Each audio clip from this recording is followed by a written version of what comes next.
এবার বলুন মন থেকে সুন্নি পরিচয় খুশি নাকি বেজার? দুই হাত তুলে আল্লাহকে দেখান, খুশি না বেজার? আল্লাহ সুন্নিয়ত সুপারস্টারকে তোমরা ফলো করছো। বাংলাদেশে নাকি একজন সুপারস্টার আছে, উনি 2টা বিবাহ করেছে, 2টা বাচ্চা নাকি তিনার ঘরের ভিতরে আছে। তো অনেক তো সুপারস্টার মনে করে, কিন্তু আমি বলি এই সুপারস্টার আমি মানি না। 2টা বিবাহ করলো, এত কলঙ্ক, এত বদনাম। কিন্তু আমার নবী এমন একজন সুপারস্টার, 11টা বিবাহ করেছেন। একজন স্ত্রী রাসূলের বিরুদ্ধে একটা মামলায় পর্যন্ত দিতে পারে নাই। আমার রাসূলের সামনে একদিন 4জন স্ত্রী এসে নবীকে বলেন, নবী আপনার সামনে উপস্থিত হলাম, নবী সত্যিকার বলুন তো এই 4জন স্ত্রীর ভিতরে আপনি সবচেয়ে বেশি কাকে ভালোবাসেন? নবী চিন্তা করলো, আমি যদি বলি একে ভালোবাসি বাকি 3জন কষ্ট পাবে, ওকে ভালোবাসি বাকি 3জন কষ্ট পাবে। তো আমি রাসূল কাউকে কষ্ট দেওয়ার জন্য আগমন করিনি। আমার রাসূল বলে আমি কাকে বেশি ভালোবাসি এখন বলবো না, আগামীকাল সকালবেলা ফজর নামাজের পরে আসবা। 4জন স্ত্রী রাতে ঘুমাতে গেলে ঘুম আসে না, নবী যে কাকে বেশি ভালোবাসে, কাকে বেশি ভালোবাসে, কাকে বেশি ভালোবাসে, ঘুম আসে না, আসে না, আসে না। গভীর রাতে রাসূল একজন স্ত্রী ঘরে গিয়ে বলল, প্রিয়তমা, রাসূল প্রিয়তমা ডেকেছে, দেখি আপনাদের খারাপ লাগছে? স্ত্রীকে সুন্দর সুন্দর নাম দিয়ে রাখবেন, জানো জান পাখি, ময়না পাখি, সুন্দর সুন্দর নাম ডাক দিবেন। কারণ মা আয়েশা সিদ্দিকাকে আমার রাসূল ডাকতেন হুমায়রা। হুমায়রা শব্দ হচ্ছে লাল টুকটুক সুন্দরী, একটু জবান খুলে বলুন সুবহানাল্লাহ। কিন্তু আপনি এখানে ডাকবেন না, ডাকবেন কোথায়? এইখানে। ময়না পাখি কেমন আছো? টিয়া পাখি।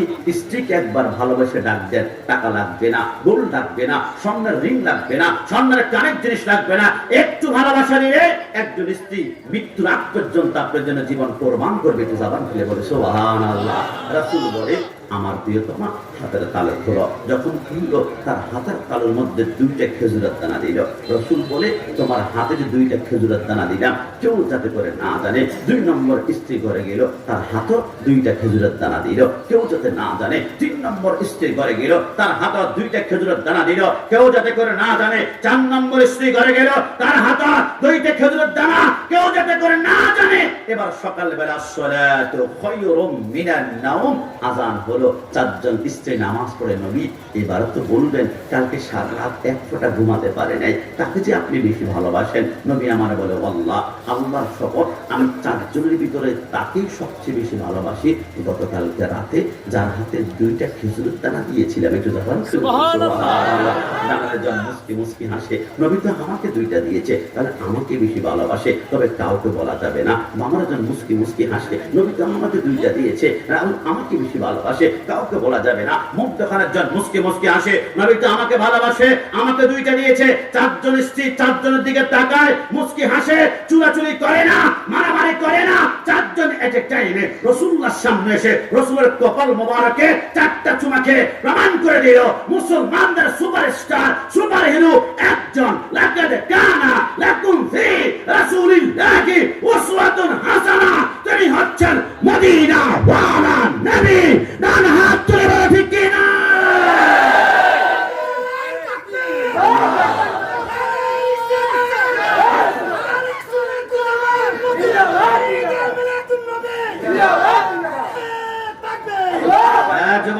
বিশ্বাস হয় না? সামাজিক ত্রিভুজের মধ্যে রেখে আমার রাসূল যতবার ঘর থেকে বের হতেন, রাসূলের এই কোমরের ডান পাশে একটা কসমেটিক বক্স থাকতো। আপনাদের আমাদের কসমেটিক বক্সের ভিতরে কি থাকে মা বোনদের? লিপস্টিক থাকে, আইলাইনার থাকে, নেল পালিশ থাকে, কাজল থাকে, চুনি থাকে, মাস্কারা থাকে। কিন্তু রাসূলের কসমেটিক বক্সের ভিতরে 5টা জিনিস থাকতো। আমার কথা শুনতে কি আপনাদের কষ্ট হচ্ছে? রাসূলের 5টা। রাসূল কেন আপনি কসমেটিক ব্যবহার করেন? রাসূল বলে আমি পরিপাটি থাকতে পছন্দ করি। রাসূলের কসমেটিক বক্সের ভিতরে 5টা জিনিস থাকতো। 5টা যুবক আজকে থেকে চেষ্টা করব রাসূল যে জিনিসগুলো দিয়ে নিজেকে ডেকোরেট করে, সুন্দর করে, স্মার্ট করে, আমরা ওইগুলা দিয়ে স্মার্ট হব। দুনিয়ার মানুষ আমাদেরকে বাহ বাহ বলবে। আর রাসূল যেগুলা দিয়ে স্মার্ট হয়েছেন ওইগুলা যদি আমরা ব্যবহার করি, রাসূলের সুন্নাতের সওয়াব কদমে কদমে আমরা পেয়ে যাব। একটু যখন খুলে বলি সুবহানাল্লাহ। রাসূলের কসমেটিক বক্সের ভিতরে 1 নম্বর ছিল সাওয়াক। সাওয়াক শব্দের অর্থ মেসোয়াক। একটু জবান খুলে বলি সুবহানাল্লাহ।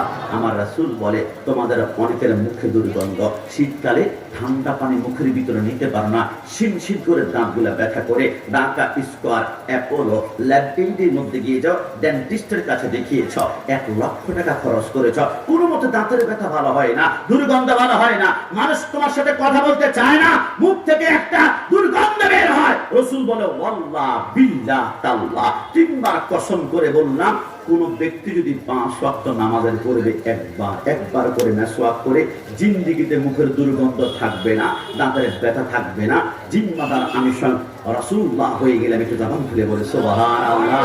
আপনারা কি মনে করেছেন মেসওয়াকটা শুধু আমার নবী ব্যবহার করেছে? আদম থেকে শুরু করে ঈসা রূহুল্লাহ পর্যন্ত সমস্ত পয়গম্বর মেসওয়াক ব্যবহার করেছেন। এই মেসওয়াকটা সর্বপ্রথম আদম সফিউল্লাহ ব্যবহার করেছেন। দুনিয়াতে আসার সময় কিছুই আনতে পারেনি, শুধু মেসওয়াকটা নিয়ে আসলো। আদম সফিউল্লাহ মেসওয়াকটা 1000 বছর ব্যবহার করার পরে মৃত্যুবরণ করেছে। এরপর মেসওয়াকটা চলে গেল তার সন্তান শীষের কাছে, শীষ মৃত্যুবরণ করেছে। আমি বললাম রাব্বানি কাশিমি 3.5 হাত লম্বা, আমার মেসওয়াকটা আমার হাতের 1 বিঘি পরিমাণ লম্বা হয়, কিন্তু আদম সফিউল্লাহ 120 হাত লম্বা ছিল। মেসওয়াকটা কত লম্বা হবে বাবা? মুকাশাফাতুল কুলুবের মধ্যে লেখে আদম সফিউল্লাহ থেকে 70,000 আম্বিয়া কেরামের হাত বদল করে এই মেসওয়াকটা চলে গেল মুসা কালিমুল্লাহর হাতে। আমরা শুনেছি মুসা কালিমুল্লাহর হাতে 10 হাত লম্বা একটা লাঠি ছিল। এটা যখন ফেরাউনের জাদুকরদের সামনে পেরে ওইখান থেকে বিশাল একটা সাপ হয়ে যায়। আল্লাহর কসম, মুসা কালিমুল্লাহর হাতে যে 10 হাত লম্বা লাঠি ছিল, এটাই ছিল আদম সফিউল্লাহর জান্নাতের মেসওয়াক। একটু জবান খুলে বলে সুবহানাল্লাহ। এবার আদম সফিউল্লাহ, আমার রাসূল বলে দ্বিতীয় নম্বরে কসমেটিক বক্সটা খুললাম। 2 নম্বর রাসূলের কসমেটিক বক্সের ভিতরে যে জিনিসটা আছে ওইটার নাম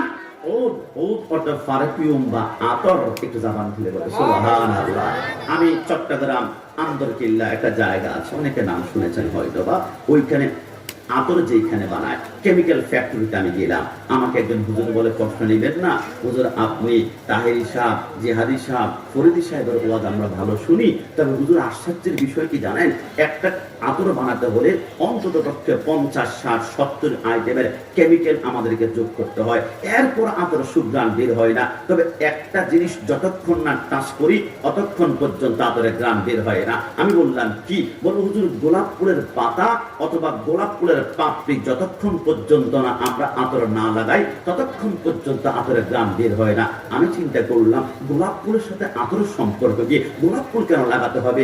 আমি একখানা কিতাব পড়লাম, মসনবী শরীফ, লিখেছেন আল্লামা জালালউদ্দিন রুমি রাহমাতুল্লাহ আলাইহি। তিনি লেখেন, কেন জানো, আমার নবীকে আমার আল্লাহ সর্বপ্রথম যখন সৃষ্টি করেছিল আলমে আরফার উপরে নূরে মুহাম্মাদি 14,000 বছর পর্যন্ত নবী সেইটা করে একটা জিকির করেছিল, ইল্লাল্লাহ ইল্লাল্লাহ ইল্লাল্লাহ ইল্লাল্লাহ। আমি কাশিমি তাহেরি সাহেব 1 ঘন্টা জিকির করলে কপালে ঘাম চলে আসে। রাসূলুল্লাহ 14,000 বছর পর্যন্ত জিকির করার কারণে রাসূলুল্লাহর কপাল মোবারকে 1 ফোঁটা ঘাম চলে আসলো। এবার ওই ঘাম মোবারকটা জমিনের মধ্যে নিক্ষিপ্ত হলো। নিক্ষিপ্ত হওয়ার সাথে সাথে আসমানের সমস্ত ফুলগুলা, জমিনের সমস্ত ফুলগুলা রাসূলুল্লাহর সেই ঘাম মোবারককে চুমু দেওয়ার জন্য রেস লাগিয়ে দিল, দৌড় লাগিয়ে দিল, প্রতিযোগিতা লাগিয়ে দিল। দক্ষিণ থেকে উত্তর, পূর্ব থেকে পশ্চিম, টেকনাফ থেকে তেতুলিয়া, রূপসা থেকে পাথরিয়া, तमाम দুনিয়ার আনাচে কানাচ থেকে সমস্ত ফুলগুলা দৌড় আর দৌড়, কে কার আগে রাসূলুল্লাহর গাম মোবারককে চুমা দিবে। সমস্ত ফুলগুলাকে পিছনে পিছনে পেছনে ফেলে দিয়ে একটা ফুল রাসূলুল্লাহর সে গাম মোবারককে চুমা দিয়েছিল, ওইটার নাম হচ্ছে গোলাপ ফুল। এটা জবান খুলে বলে সুবহানাল্লাহ। জবাব 14 ফেব্রুয়ারি সামনে আসে, happy Valentine day, I love you বলে তোমরা অনেকে গোলাপ ফুল কিনবা। ওই দিন একটা গোলাপ ফুলের দাম 50 টাকা, 500 টাকা, 1000 টাকা। গোলাপ ফুল ছাড়া তোমার প্রিয়তমা অ্যাকসেপ্ট করতে চায় না। তুমি বাসর ঘর সাজাবে স্বামী স্ত্রীর জন্য, গোলাপ ফুল ছাড়া হয় না। তুমি তোমার স্ত্রীকে ভালোবাসা নিবেদন করবে, গোলাপ ফুল ছাড়া হয় না। আরে গোলাপ ফুল তুমি কেন রাখবে? গোলাপ ফুল বলে কারণ আমার ভিতরে রাসূলুল্লাহর ঘাম মোবারক রয়েছে। রাসূলুল্লাহর ঘাম মোবারক যেখানে লেগেছে ওইখানে আমার আল্লাহ মহব্বত তৈরি করেছে। ধরে বলে সুবহানাল্লাহ। আপনারা খেয়াল করেছেন পৃথিবীর জমিনে একমাত্র গোলাপ ফুল। এখন যদি আপনি বলেন হুজুর আমার নবী 1450 বছর আগে পর্দা গমন করেছেন। আগামীকাল সকাল বেলায় মন চাচ্ছে রাসূলুল্লাহর একটু ঘাম মুবারকের ঘ্রাণ নিব। হুজুর আছেনি কোনো উপায়? আমি বলবো আছে। হুজুর কোথায় কোথায় কোথায় কোথায়? বিশ্ববিখ্যাত কিতাব মাদারিজুন নবুওয়াতের মধ্যে লেখে 2024 সালে আগামীকাল 11 নভেম্বর ফজর নামাজ পড়ে তুমি রাসূলুল্লাহর ঘাম মুবারকের ঘ্রাণ নিতে চাও, তাহলে দেরি করো না। মাধবপুরে কোন গোলাপ ফুলের বাগান আছে কিনা, ওই বাগানে গিয়ে গোলাপ ফুলের সামনে গিয়ে একটা নিঃশ্বাস টান দাও। আল্লাহর কসম, গোলাপ ফুল থেকে যে গ্রামটা বের হয় এটা রাসূলুল্লাহর ঘাম মুবারকের গ্রাম। একটা জবান খুলে বল সুবহানাল্লাহ। আপনি আতর লাগাবেন, আপনার মোহাব্বত বাড়িয়ে দিবে। মনে করেন আপনি বন্ধুর সাথে দেখা করবেন, কোলাকুলি দিবেন, আপনার 2 হাতের নিচে ঘাম বের হচ্ছে, আপনি কি করবেন? ঘামের দুর্গন্ধের কারণে আপনার বন্ধু আপনার সাথে কোলাকুলি দিতে চায় না, কিন্তু এক টুকরা আতর নাকের ডাকায় 2 কানের লতির মধ্যে লাগাবেন। আপনার বন্ধু কোলাকুলি করার চিন্তা না থাকলেও আতর শুক্রানের কারণে বুকে টান দিবে। কারণ রাসূলের সুন্নাত যখন গায়ে লেবাস বানাবেন তখন আপনাকে মানুষ অটোমেটিক্যালি বুকের সাথে টান দিয়ে মোহাম্মত বাড়াবে। জবান খুলে বলি সুবহানাল্লাহ। রাসূলের কসমেটিক বাক্সের ভিতরে 3 নম্বরে ছিল ওয়াতিনি ওয়াজাইতুন, জাইতুনের তেল। জাইতুনের তেল মানে মাধবপুরের পাম অয়েল নয়, সরিষা নয়, সোয়াবিন তেল নয়, এটাকে মার্কেটের অলিভ অয়েল বলা হয়। 800, 900, 1000 টাকা কেজি আছে। রাসূল বলে এই জাইতুনের অলিভ অয়েল যদি কেউ প্রত্যেকদিন একবার করে গায়ের মধ্যে মাখে, জীবনে কোনোদিন ক্যান্সার এবং জীবনে কোনোদিন শ্বাসরোগ কুষ্ঠ রোগ হবে না। একটু জবান খুলে বলি সুবহানাল্লাহ। রাসূল কসমেটিক বক্সের ভিতরে 4 নম্বর কি ছিল? নবী আমার বলে তাকলিল। তাকলিল শব্দ অর্থ খিলাল। নবী খিলাল কেন?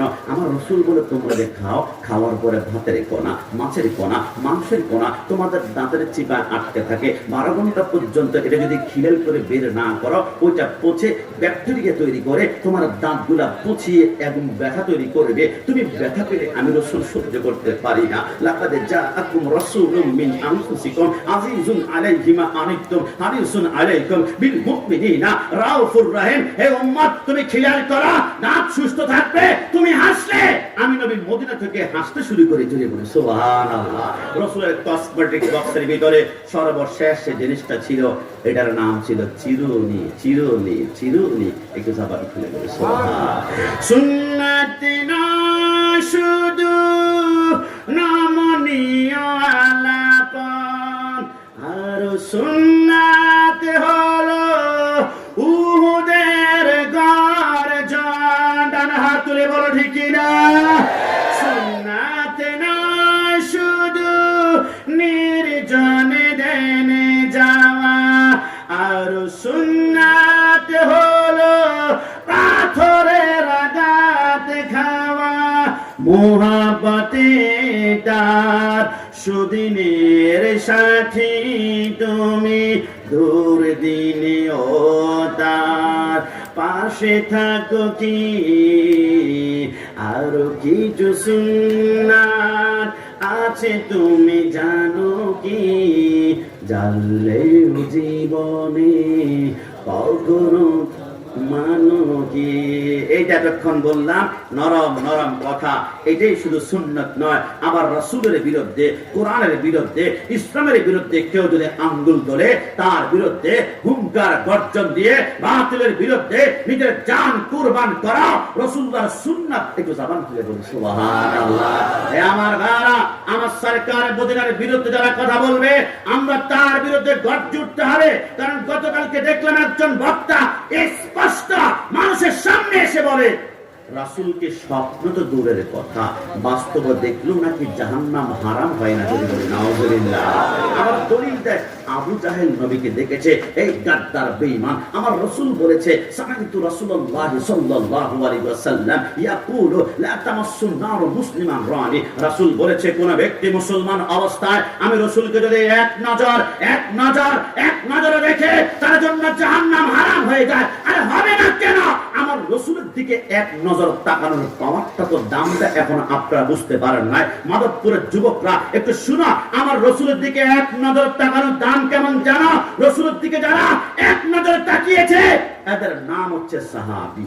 সাহাবী সাহাবী একজন সাহাবী যদি একটা উটের উপরে বসে, উট দৌড়াতে গিয়ে উটের কদমের নিচ থেকে যদি ধুলাবালির কণাগুলো উঠে, একটা ধুলাবালির কণা যদি এক পাল্লা দেওয়া হয়, আরেক পাল্লার মধ্যে ইমাম আজম, ইমাম শাফি, ইমাম মালিকি, ইমাম হাম্বলি, গাউসুল আজম, খাজা গরিবে নওয়াজ, নাসিরউদ্দিন সিবাসালার, শাহজালাল, শাহ কোরআন, আমানত শাহ, গরিবুল্লাহ শাহ, আল্লাহর কসম একজন সাহাবীর উটের নিচের কদমের একটা ধুলার সমান হবে না। এই সাহাবী তোমার এত পাওয়ার কেন? তুমি কয় ওয়াক্ত নামাজ পড়েছ, কয়টা রোজা রেখেছ? ইমাম আজম একটানা 40 বছরে ইশার নামাজের ওযু দিয়ে ফজর নামাজ পড়েছে, তুমি কি পড়েছ? হযরত ইমাম মালিক 40 বছরে মদিনায় খালি পায়ে হেঁটেছে, একটা দিন পায়ের মধ্যে জুতা লাগায় নাই, এত পাওয়ার কেন সাহাবী? তুমি কত নামাজ পড়েছ? সাহাবী মুস্কি হেসে বলে, আরে বোকা, সাহাবী আমল সে बनता नहीं, সাহাবী আমল সে তৈরি হয় না, সাহাবী আমল দ্বারা হয় না। আমি সাহাবী হয়েছি আমার এক নজর মুহাব্বত রাসূলুল্লাহর চেহারার দিকে আমি তাকিয়েছিলাম, রাসূলের চেহারার দিকে এক নজর তাকানোর সাথে সাথে আমার তো পাওয়ার, আমার তো ক্ষমতা সমস্ত আল্লাহ আমার কদম তলে চলে গিয়েছে। ধরে বলি সুবহানাল্লাহ। এটা হচ্ছে সাহাবীর পাওয়ার। রাসূলুল্লাহর চেহারার দিকে এক নজর তাকালে জাহান্নাম কেন হারাম হয় জানেন?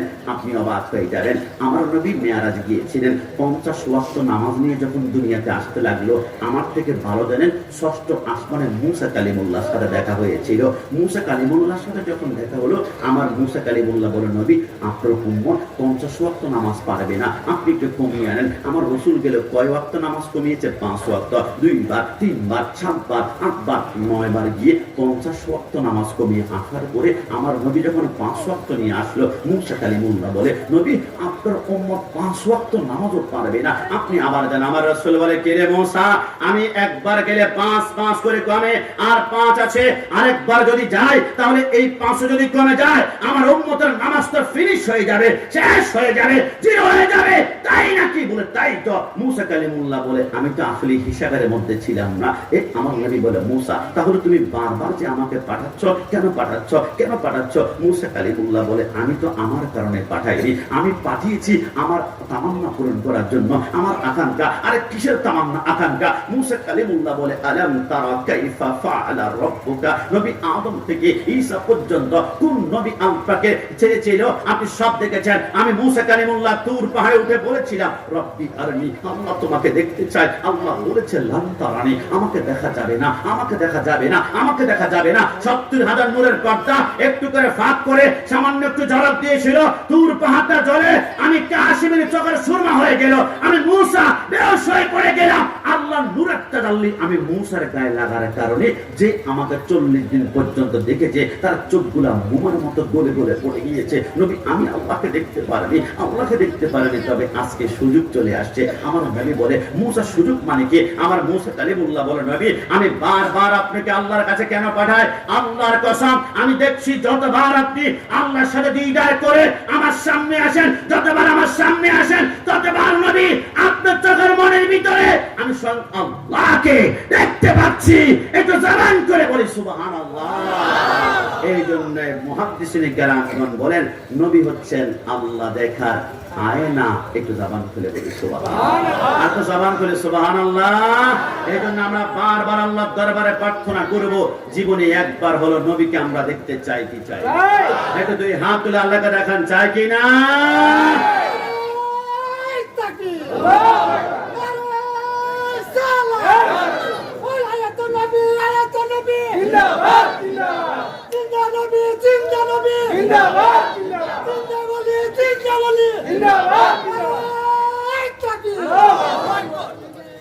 মিজানুর রহমান আজহারি নাম শুনেছেন? শুনেছেন। সারা জীবন বলেছে নবী মরা, নবী মরা, নবী মরা। আজকে 3 দিন ধরে ইউটিউবে ভিডিও ভাসছে, উনি বলছে ইন্নাল্লাহ হাররামা আলাল আরদি আন তাকুলা আজসাদাল আম্বিয়া। নবী জিন্দা, নবী জিন্দা। 1450 বছর আমরা সুন্নিদেরকে বিদআতি বলেছ, আমরা নাকি বিরানিখোর দাবারখোর, নবীকে জিন্দা বলেছি। আমাদেরকে তোমরা কত ভাষায় গালাগালি করেছ, জিলাপিখোর পর্যন্ত বলেছ। অবশেষে বুঝতে হয়েছে, তোমাদের বুঝে এসেছে আহলে সুন্নাত একমাত্র আকীদা, যেটা হচ্ছে জান্নাতি। সমস্ত দল হচ্ছে বিদআত, আর আহলে সুন্নাত ওয়াল জামাত হচ্ছে জান্নাতি দল। এখন বিশ্বাস করতে হবে নবী আমার জিন্দা, এই কথার মধ্যে কোনো সন্দেহ? জবান করে সন্দেহ? যুবক আমার, পর্দা নিশিন মা বোন, নবী আমার জিন্দা। আমি দুইটা পয়েন্টে দলিল দিব। কোন বাপের বেটা যদি খণ্ডন করতে পারো 5 মিনিটের মাথায় স্টেজ থেকে নামার পরে মাদকপুরে আমি কোনোদিন ঢুকবো না। নবী আমার জিন্দা নবী। আজরাইল বলে রাসূলুল্লাহর রূহটা যখন আমি কবজ করলাম, কবজ করার পরে আমি আজরাইলের হাতের মধ্যে রাসূলুল্লাহর রূহ মুবারকটা নিলাম। নেওয়ার পরে আজরাইল বলে আমার ডান হাতটা থরথর করে কাঁপতে শুরু করলো। আজরাইল কেন রে কাঁপে? আজরাইল বলে রাসূলুল্লাহর রূহের নূরের তাজাল্লি আমি কোনো মতে সহ্য করতে পারছি না।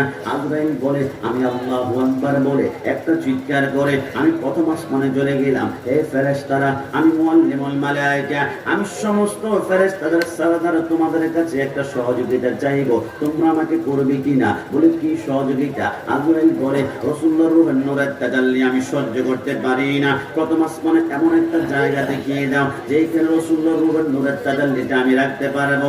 আসমানের সমস্ত ফেরেশতারা কান্না শুরু করে দিল। আল্লাহ আজরাইল রাসূলুল্লাহর রূহ মুবারকটা রাখতে চায়। সমস্ত ফেরেশতারা কাঁপতে শুরু করলো। আজরাইল রাসূলুল্লাহর রূহটা প্রথম আসমানে রাখবেন না, আপনার পায়ে ধরে। আরে কেন কেন? রাসূলুল্লাহর রূহ মুবারকটা যদি প্রথম আসমানে রাখা হয়, আল্লাহর কসম করে বলে রাসূলুল্লাহর রূহের নূরের তাজাল্লিতে প্রথম আসমানটা জ্বলে পড়ে ছারখার হয়ে যাবে। আজরাইল বলে চোখটা বন্ধ করে দ্বিতীয় আসমানে গেলাম, ফেরেশতারা আমাকে জায়গা দেয় না। আমি তৃতীয় আসমানে গেলাম, সেইখানে জায়গা পাই না। আমি চতুর্থ গেলাম, আমি পঞ্চম গেলাম, আমি সপ্তম গেলাম। আমি সপ্তম যাওয়ার পরে আমি সেইখানে যখন জায়গা পাই না, আল্লাহর কসম আজরাইল বলে এবারে তাহাতা সারা আমি চোখ বন্ধ করে 7 জমানের নিচের মধ্যে চলে গেলাম। সেইখানে আমি রূহ রাখার জায়গা পাই না। আজরাইল সেইটার মধ্যে পড়ে গেল। রব্বুল আলামিন পরওয়ারদিগার আলম আল্লাহ সত্যিকার অর্থে বলুন না, প্রথম আসমান সপ্তম আসমান খুঁজলাম, রাসূলুল্লাহর রূহ মুবারকটা রাখার কোন জায়গা পাই না। আল্লাহ সত্যিকার অর্থে বলুন না, এই রূহটা রাখার কোন জায়গা আছে কিনা? আমার আল্লাহ বলে হে আজরাইল, তামাম দুনিয়া খুঁজেছো, রাসূলুল্লাহর রূহ মুবারক রাখার কোন জায়গা পাও না। আজরাইল বলে আল্লাহ সত্যিকার অর্থে বলুন না, রূহটা রাখার কোন জায়গা আছে কিনা? আমার আল্লাহ বলে একটা জায়গা আছে। আজরাইল চোখগুলা বড় করে ফেললো, সেইটার মধ্যে পড়ে বলল আল্লাহ তামাম দুনিয়া জাররা জাররা পাত্তা পাত্তা করে আমি খুঁজলাম, কোথায় পেলাম না। সেই জায়গাটা আবার কোন জায়গা? আমার আল্লাহ বলে একটা জায়গা আছে যেখান থেকে রূহটা বের করেছ, আবার সেইখানে ঢুকিয়ে দাও। একটু জবান খুলে বলি সুবহানাল্লাহ। তাহলে তো নবী আমার জিন্দা হয়ে যাবে। আমার আল্লাহ বলে হ্যাঁ, আমার নবী তো জিন্দা নবী, তাহলে আল্লাহর রূহ কেন কবজ করিয়েছে? আমার আল্লাহ বলে আমি পবিত্র কোরআনে ইরশাদ করেছিলাম কুল্লু নাফসিন যায়িকাতুল মউত, যে জন্ম গ্রহণ করবে মৃত্যুর স্বাদ তাকে গ্রহণ করতে হবে। তো আমার রাসূল যেহেতু জন্ম গ্রহণ করেছে, মৃত্যু যদি কিছুক্ষণের জন্য আমি না দেই, আমার কোরআন তো মিথ্যা হয়ে যাবে। আমি কিছুক্ষণের জন্য নবীকে মৃত্যু দিয়ে আমার কোরআনকে সত্যায়িত করলাম, কিন্তু নবী আমার মরা নয়, আমার নবী হচ্ছে জিন্দা নবী। ডান হাত তুলে বলো ঠিক কিনা? সরকারে মদিনার রূহ মুবারক যখন ঢুকিয়ে দিল, সিদ্দিক আকবর বলে নবী নবী নবী বলে আম্মা যখন কাঁদতে শুরু করলাম, হঠাৎ করে আমি দেখলাম রাসূলুল্লাহর জবান মোবারকের কাপড়টা নড়াচড়া করতেছিল। সিদ্দিক আকবর বলে আমি দৌড় দিয়ে গেলাম রাসূলুল্লাহর কদমের সামনে গিয়ে, রাসূলের ঠোঁট মোবারকের কাপড়টা নড়ছিল। আমি গিয়ে কাপড়টা যখন সরিয়ে দিলাম, আমার রাসূল ওই মুহূর্তে বলে রাব্বি হাবলি উম্মতি, এরে আমার যুবক ভাইরা, নবীকে যারা আমার মতন বলে আমি তাদেরকে বলতে চাই জান্নাতের নিশানায় আমার নবীর বিছানা, হবে না কবু তাহার তুলনা। সেই তো তুমি ভাগ্যবতী সোনার মাদিনা, বলো না সোনার মাদিনা, বলো প্রাণের মাদিনা। আহা নবী আসার আগে ছিলে তুমি মরুভূমি, নূর নবীজির কদম লেগে সোনার চেয়েও দামি। ডানা তুলে বলো ঠিক কিনা? নবী আসার আগে ছিলে তুমি মরুভূমি, নূর নবীজির কদম লেগে হীরার চেয়েও দামি। জিন পরি ফেরেশতা সকল তোমার দিওয়ানা, চাইতো তুমি ভাগ্যবতী সোনার মাদিনা, বলো প্রাণের মাদিনা, বলো জানের মাদিনা। সরকার মদিনার প্রেম নিয়ে মৃত্যুর আগ পর্যন্ত রাসূলুল্লাহর গোলামি করতে পারে সবাই জবান খুলে একবার বলি আমিন। আর শেষবারের মতন আমিন। তবে আজকে আমাদের তকদির আল্লাহ সুপ্রসন্ন রেখেছে, কিন্তু অনেকে সুন্নের লেবাস ধরে হঠাৎ করে ওহাবি হয়ে গিয়েছে। ওনাকে নাম বলেন মোতালেব হোসেন ওহাবি। আপনার সালিহি বলেন, আমি সালিহি বলতে পারি না, কারণ সরকার মদিনা দলের সাথে যে গাদ্দারি করে অন্য দলে যায় এর নাম হবে মোতালেব হোসেন ওহাবি। কারণ ওহাবিরা দুনিয়ার কাছে বিক্রি হতে পারে, কিন্তু সুন্নিরা দুনিয়ার কাছে বিক্রি হয় না। আমরা বারবার বলেছি ওহাবিরা বিক্রি হয়েছে সৌদি রিয়ালের কাছে, আর হাদিস বিক্রি হয়েছে খ্রিস্টানদের ডলারের কাছে, আর শিয়া বিক্রি হয়েছে ইরান টাকার কাছে, আর সুন্নিরা বিক্রি হয়েছে মদিনাওয়ালা নবীর কাছে। না হাত ধরে বলো ঠিক কি না?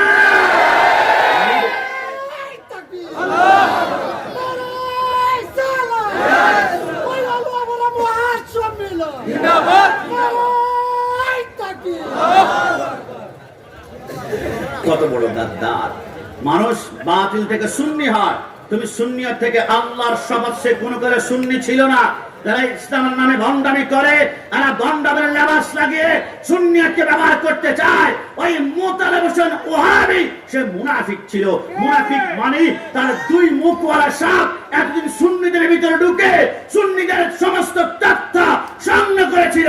আমার বিশ্বাস, আমি চ্যালেঞ্জ দিয়ে বলে গেলাম, মৃত্যুর পরে তার চেহারা জানোয়ারের চাইতে আরো নিকৃষ্ট হয়ে যাবে। কথা বলা যেতে, কিন্তু আমরা সুন্নি পরিচয়, যুবক সুন্নি পরিচয় খারাপ লাগবে না, কষ্ট পাবি না। বিশ্বাস করো, আসমানের সমস্ত চাঁদ সুন্নি, আসমানের সূর্য সুন্নি, আসমানের প্রত্যেকটা ফেরেশতাও সুন্নি। যদি বলি গোলাম রাব্বানি কাসেমি, আপনি গায়ে জোরে কথা বলবেন, আমি প্রমাণ করব। মাইকের আওয়াজ যারা বাহির থেকে শুনছো, আসমানের চাঁদ সুন্নি, সূর্য সুন্নি, আমার সাথে তাহলে প্রমাণে আসো। বুখারী শরীফের মধ্যে রেখে আমার সরকার মদিনা একদিন রাতের বেলায় টুকটুক করে হাসছিল। হঠাৎ করে আবু জাহেল, আবুল আহাব, রসুল 70 জন কাফের নিয়ে রসুলরার চারপাশে ঘেরাও দিয়ে ধরল। মুহাম্মদ সত্য নবী হয়ে থাকলে আসমানের চাঁদটা দ্বিখণ্ডিত করতো। আমার রসুল জমিনে দাঁড়িয়ে আসমানের চাঁদের দিকে শাহাদাত আঙ্গুলটা বের করে শুধু একটা ইশারা করেছিল। ওই মুহূর্তে চাঁদ বলতেই পারতো যে আল্লাহর নির্দেশ ছাড়া আমি চাঁদ ডানে যাই না, আমি বামে যাই না। চাঁদ বলতেই পারতো আল্লাহর নির্দেশ ছাড়া দুই টুকরো হওয়ার কোনো সুযোগ নাই, কিন্তু চাঁদ কোনো কথা বলে না। রসুল যখন আঙ্গুলের ইশারা করেছিল, সমস্ত চাঁদ দুই টুকরো হয়ে গিয়েছিল। কিরে চাঁদ, আল্লাহর নির্দেশ ছাড়া শুধু রসুলের ইশারায় তুমি দুই ভাগ কেন হলা?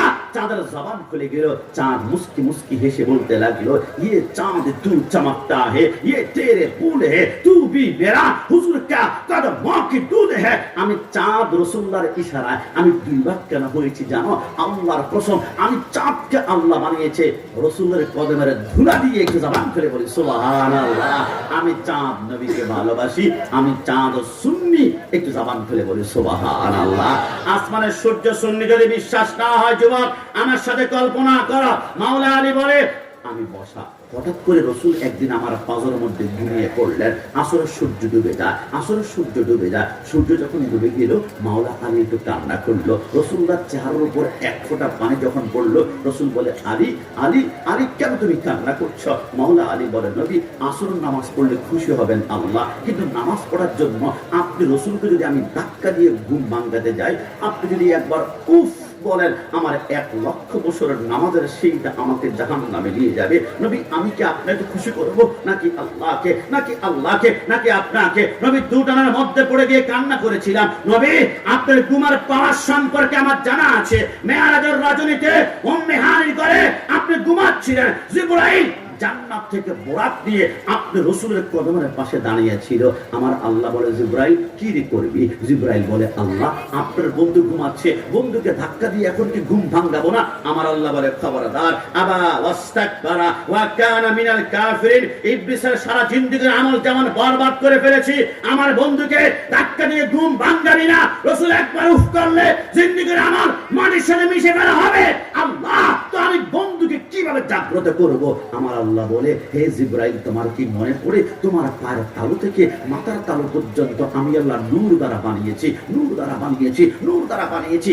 একমাত্র তোমার জিহ্বাটা আমি আল্লাহ ঠান্ডা কাপড় দ্বারা বানিয়েছিলাম। তুমি জিজ্ঞেস করেছিলে, আল্লাহ আমার জিহ্বাটা কেন ঠান্ডা কাপড় দ্বারা? আমি বলেছিলাম এখন না, সময় হলে বুঝতে পারবে। জিবরাইল 40,000 বছরে চলে গিয়েছে, আজকে রাতের জন্যই তো তোমার জিহ্বাটা ঠান্ডা কাপড় দ্বারা। আল্লাহ মানে কি? আমার আল্লাহ বলে, আমার বন্ধু ঘুমাচ্ছে, কাবিল কাদামাইহি, জিবরাইল তোমার ঠান্ডা জিহ্বাটা রাসূলুল্লাহর কদমের নিচে নিয়ে আমার রাসূলের কদম তলে একটা চুমা দাও। রাসূল যখন ঠান্ডা ঠান্ডা অনুভব হবে, ঘুম থেকে উঠবে, জিবরাইল বলে আমি দৌড় দিয়ে গিয়ে রাসূলের কদম তলে আমি একটা চুমা দিলাম। কসম খোদার, রাসূল যখন আরামে আরামে ঘুম থেকে উঠতে লাগলো, রাসূলের কদম তলে চোখটা খুলে দেখলাম, রাসূলের কদম তলে তামাম দুনিয়াকে আমি আয়নার মতো দেখতে পাচ্ছিলাম। একটু জবান খুলে বলি সুবহানাল্লাহ। জিবরাইল মাওলা আলী বলে, নবী যেখানে জিবরাইল আপনার ঘুম ভাঙাতে পারে না, সেখানে আমি কিভাবে ঘুম ভাঙাবো? আমার নবী বলে, আলী তুমি খেয়াল করেছো, আমার মহব্বতে পড়ে তুমি ফরজ নামাজ পর্যন্ত ছেড়ে দিয়েছ। আলী সত্যিকার অর্থে বলো, তুমি কি এখন নামাজ পড়তে চাও? মাওলা আলী বলে, নবী কিভাবে সম্ভব? সূর্য তো ডুবে গিয়েছে, এখন আমি আসর নামাজ কেমনে পড়বো? আমার রাসূল বলে, আলী ইয়াস অর নো, হ্যাঁ অথবা না, নামাজ পড়তে চাও কিনা? ইয়া রাসূলুল্লাহ নামাজ তো পড়তে চাই। ওই মুহূর্তে আমার রাসূল আলীর সামনে বসে শাহাদাত আঙ্গুলটা বের করে সূর্যের দিকে একটা ইশারা করেছিল। সূর্যটা রাসূলুল্লাহ থেকে দূরত্ব ছিল 9 কোটি 30 লক্ষ মাইল। ওই মুহূর্তে সূর্য বলতেই পারত, হে মুহাম্মদ, আল্লাহ আমাকে সৃষ্টি করেছে, আল্লাহর নির্দেশ ছাড়া এক জাররা পরিমাণ ডানে বামে যাব না। সূর্য বলতেই পারত, আমি সূর্য পশ্চিম দিকে উঠি না, আমি উঠি পূর্ব দিকে, আমি ডুবি পশ্চিম দিকে, আমি ডুবি পশ্চিম দিকে, আমি উঠি পূর্ব দিকে। কিন্তু সূর্য কোনো কথা বলে না। রাসূল ইশারা করেছে তো, চাঁদ সূর্য মাগরিব থেকে আসর উঠতে লাগলো। এই সূর্য ঘটনা কি, ঘটনা কি, ঘটনা কি? সূর্য বলে, জানো না, খোদা কি রেদা চাহতা হে দুআলম, খোদা চাহতা হে রাসায়ে মুহাম্মদ, तमाम दुनिया चाहे अल्लाह के, आदम चाहे अल्लाह के, शीश चाहे अल्लाह के, मूसा चाहे अल्लाह के, यूनुस चाहे अल्लाह के। इस्माइल জিজ্ঞেস হয়েছে, বাবা আমার গলায় ছুরি লাগিয়ে আমাকে জবাই করে দাও। ইসমাইল চায় আল্লাহকে, तमाम দুনিয়া খুশি করতে চায় আল্লাহকে, আল্লাহ খুশি করতে চায় তার বন্ধুকে, তার বন্ধুকে, তার বন্ধুকে। ওই বন্ধুর ইশারায় যদি মাগরিব থেকে আসর ওয়াক্ত চলে আসি, আল্লাহ আমাকে শাস্তি দিবে না, কোটি গুণ দামি করবে। আমি সূর্য নবীকে ভালোবাসি, আমিও সুন্নি। একটু জবান করে বলি সুবহানাল্লাহ। এই জন্য মাঝে মাঝে আমাদের তাহিরি সাহেব একটা ডায়লগ বলে, আমি তো বালা না, বালা লইয়া থাইকো। তো আমি বলি, ওহাবি বালা না, সুন্নি হইয়া থাইকো। ঠিক জবান খুলে বলুন, ঠিক কিনা? কোরআনের কথাগুলো, হাদিসের কথাগুলো মাইনা মাইনা চইল, ওহাবিবালা না, সুন্নি হইয়া থাইকো। আপনারা ভয় পাচ্ছেন? কোন সমস্যা আছে? সুন্নি পরিচয় খুশি নাকি বেজার? দুই হাত তুলে আল্লাহকে দেখান, খুশি না বেজার? একা আওয়াজ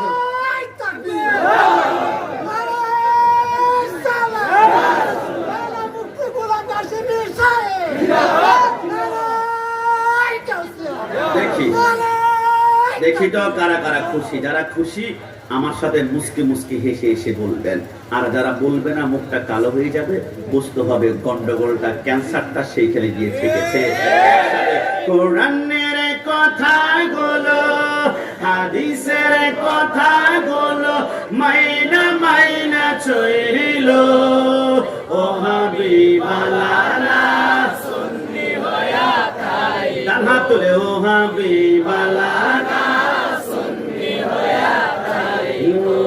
রোজা ইমান তাজা করিবা সকলে,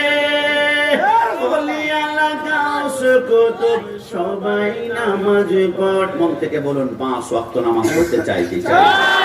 হাত তুলে আল্লাহকে দেখান, চাই কি না? নামাজ রোজা ইমান তাজা করিবা সকলে, ওলে আল্লাহ গাউস কুতুব সবাই নামাজ পড়ে। জান্নাতের চাবি নামাজ, খবরদার, সব নামাজি জান্নাতে যাবে না। কিছু কিছু নামাজি নামাজ পড়তে পড়তে কপালে দাগ ফেলে দিবে। কোরআন বলে এরা যাবে আমিলাতুন নাসিবাতুন তাসলা নারান হামিয়া, জাহান্নামে নিক্ষিপ্ত হবে। জান্নাতি নামাজ কেমন হবে, কেমন হবে, কেমন হবে? আমার নবী বলে জান্নাতের চাবি নামাজ, জান্নাতের চাবি নামাজ, নবীর প্রেমে পড়িও। ডান হাত তুলে ঠিকই না? হাবিবালানা সুন্নি হইয়া থাই গো সবাই, ও হাবিবালানা সুন্নি হইয়া থাই গো, ও হাবিবালানা সুন্নি হইয়া থাই গো। নবীকে মাটি বলে ও হাবি যারা, নুরুন আলা নূর নবী বলেন আল্লাহ তাআলা। ডানাতে ঠিক না? নবীকে মাটি বলে ও হাবি যারা, নুরুন আলা নূর নবী বলেন আল্লাহ তাআলা। নবীর নূরে সবে পয়দা, হাদিস কইলা দেখো, ও হাবিবালানা সুন্নি হইয়া থাই। আস্তে আস্তে আস্তে থাক, দরকার নাই। সকাল বেলায় টং দোকানে, চায়ের দোকানে অনেক মুরব্বী বলবে গোলাম রাব্বানী কাসেমি ঘন্টাখানিক তো দেখছি ভালোই আলোচনা করছিল, লাস্টে আবার ওহাবি সুন্নি, এইগুলো বলার কি দরকার ছিল? আল্লাহর কসম, ওহাবি শব্দ শুনলেই যাদের মাথার রক্ত গরম হয়ে যায়, আমি গ্যারান্টি দিয়ে বললাম এদের ইমানে ক্যান্সার ক্যান্সার ক্যান্সার হয়েছে। কথা বলা এখানে বসে আমি 3 বার বলেছি আমি সুন্নি, আমি সুন্নি, আমি কি দরজা বন্ধ করে গোপনে গোপনে বলেছি? আমার আশেপাশে মাইক লাগানো হয়েছে। পারলে তুমি ব্রাহ্মণবাড়িয়ার আশেপাশে, মাধবপুরে, হবিগঞ্জে, লাখাইতে 1 লক্ষ মাইক লাগাও। এইখানে বসে আমি 1 লক্ষ বার বলবো আমি সুন্নি, আমি সুন্নি, আমি। কিন্তু আমার মতো মাধবপুরে একটা বাপের বেটা কি পাওয়া যাবে? মাইকের সামনে সে একবার বলবে হুজুর আমি ওহাবি, আমার জন্য খাস করে দোয়া করিয়েন। মানুষ থুতু মারতে মারতে সুরমা নদের মধ্যে নিক্ষেপ করবে, কারণ ওহাবি পরিচয় দেওয়া যায় না। এটা মানে হচ্ছে দুশমনের রাসূল। কিন্তু আমরা সুন্নিরা, সুন্নি পরিচয় দিতে আমরা ভয় পাই না একটা কারণে, আমরা জানি 73 দলের একটা দল হবে জান্নাতি, লা শাক্কা ওয়ালা রাইবা আন্নাহুম আহলুস সুন্নাতু ওয়াল জামাত। আর এদেরকে বলা হয় সুন্নি। তো সুন্নিরা যেহেতু জান্নাতি দল, জান্নাতি পরিচয় দিতে আমাদের ভয় লাগে না, আমাদের দল লাগে না। শহীদ নুরুল ইসলাম ফারুকী শিক্ষা দিয়েছে সুন্নিদের গলায় ছুরি লাগাবা, সুন্নিদের গলা থেকে রক্তের ফোঁটা বের হবে, সুন্নিরা গলাদান দিবে, কিন্তু ঈমান কখনো বিক্রি করতে পারে না। যুবক তোমাদেরকে বলে দিয়ে যায়, ভালো লাগে? আর জীবনে কেউ ওনার মতো জীবনে কেউ বলছে, জীবনে কেউ কি বলছে হুজুর ওহাবি বললাম আমার থেকে অনেক ভালো লাগে? আজকে থেকে বললাম ইবলিস ছিল 1 নম্বর খাঁটি ওহাবি। জবান করে বুঝলাম না। ওহাবি শব্দের অর্থ হচ্ছে আল্লাহওয়ালা। ওরা দেখবেন বলবো ওহাব আল্লাহর নাম, ওহাবি শব্দের অর্থ আল্লাহওয়ালা। কসম খোদার, ওহাবি যদি আল্লাহর ওয়ালা হয়, হিন্দুরা আল্লাহওয়ালা, তারা আল্লাহকে ভগবান বলে ডাকে। খ্রিস্টানরা আল্লাহওয়ালা, কারণ খ্রিস্টানরা আল্লাহকে বিশ্বাস করে, তারা আল্লাহকে ঈশ্বর ঈশ্বর বলে ডাকে। বৌদ্ধরা আল্লাহওয়ালা, তারা আল্লাহকে গড গড বলে ডাকে। মনে রেখা, ওহাবিরা আল্লাহওয়ালা, হিন্দু আল্লাহওয়ালা, বৌদ্ধ আল্লাহওয়ালা, খ্রিস্টান আল্লাহওয়ালা। সুন্নিরা শুধু আল্লাহওয়ালা নয়, সুন্নিরা আল্লাহ ও নবীওয়ালা। ডান হাত তুলে বলো ঠিক কি না? যুবক, আল্লাহর দোহাই লাগে, তোমাদের কলিজায় ক্যান্সার স্লোগান ঢুকিয়ে দিয়েছে। বর্তমান একটা স্লোগান বের হয়েছে, লিল্লাহে তাকবীর, লিল্লাহে তাকবীর। এই স্লোগান ক্যান্সার স্লোগান, তোমাদের ইমাম চুরি করা স্লোগান। কারণ কি? লিল্লাহে তাকবীর কোত্থেকে আসছে আমি এখন কিতাব খুলে দেখাতে পারবো। কারবালার জমিনে ইয়াজিদ বাহিনী ইমাম হুসাইনকে শহীদ করার পরে ইমাম জয়নুল আবেদিন বলে আমি অসুস্থ ছিলাম, আমি শোয়া থেকে উঠতে পারছিলাম না, আমার বাবার কল্লাটা আলাদা করে ওই কারবালার জমিনে একটা স্লোগান শুরু হয়ে গেল। আমি মাটি ভিতর থেকে গড়াগড়ি দিয়ে আমি তাঁবুর সামনে যখন আসলাম, আমি দেখলাম আমার বাবার কল্লা থেকে মাথা থেকে রক্তের ফোঁটাগুলো টপ টপ করে জমিনে পড়ে, আর ইয়াজিদ বাহিনী একসাথ হয়ে একটা স্লোগান দিচ্ছে। আল্লাহর কসম সেই স্লোগানটা ছিল লিল্লাহি তাকবীর, লিল্লাহি তাকবীর, লিল্লাহি তাকবীর। আমি জোনাল আবেদিন 1 ঘন্টা অপেক্ষা করছিলাম লিল্লাহি তাকবীরের পরে এরা ইয়া রাসূলুল্লাহ বলে কিনা। আমি ঘন্টার পর ঘন্টা আমি দাঁড়িয়েছিলাম। আমি দেখলাম ইয়াজিদ বাহিনী শুধু লিল্লাহি তাকবীর, লিল্লাহি তাকবীর। ওই দিন থেকে ইমাম জোনাল আবেদিন বলে স্লোগান হয়ে গিয়েছে 2 প্রকার, একটা ইয়াজিদি, একটা হুসাইনি। ইয়াজিদি স্লোগান লিল্লাহি তাকবীর, আর হুসাইনি স্লোগান হচ্ছে নারায়ে তাকবীর, আল্লাহু আকবার, নারায়ে রিসালাত, ইয়া রাসূলুল্লাহ। মাদবপুরের ভাড়া তারা লিল্লাহি তাকবীর বলে, ইয়া রাসূলুল্লাহ বলতে চায় না। এরা চায় যুবকদের অন্তর থেকে নবীকে সরায় ফেলবে, নবীকে আলাদা করে ফেলবে, নবীকে জুদা করে ফেলবে। কিন্তু মনে রেখো, নবীকে যদি অন্তর থেকে জুদা করে ফেলো তাহলে কি হবে জানো? বাংলা ভাইয়ের নাম আমরা শুনেছি, আমরা শাইখ আব্দুর রহমানের নাম শুনেছি। বাংলা ভাই শাইখ আব্দুর রহমানের দাড়ি যেই পরিমাণ লম্বা ছিল, একজনের লম্বা দাড়ি আপনি এখানে পাবেন না। বাংলা ভাইয়ের মাথার মধ্যে টুপি ছিল, শাইখ আব্দুর রহমানের গায়ের মধ্যে পাঞ্জাবি ছিল। 64 জেলায় তারা বোমা হামলা করেছিল। কিরে, এত বড় সুন্নাত দাড়ি, মাথায় টুপি, গায়ে পাঞ্জাবি, পরনে পায়জামা, আবার তারা 64 জেলা বোমা হামলা করে মানুষকে রক্তাক্ত করেছে। কেন জানেন? কারণ এদের ভিতরে দুনিয়া সুন্নাত ছিল, দুনিয়ার টাকা ছিল, পয়সা ছিল, এদের ভিতরে দুনিয়ার সব জ্ঞান ছিল। তবে এদের হৃদয়ে একটা ডিভাইস ছিল না, একটা সফটওয়্যার ছিল না। এদের হৃদয়ে ইয়া রাসূলুল্লাহ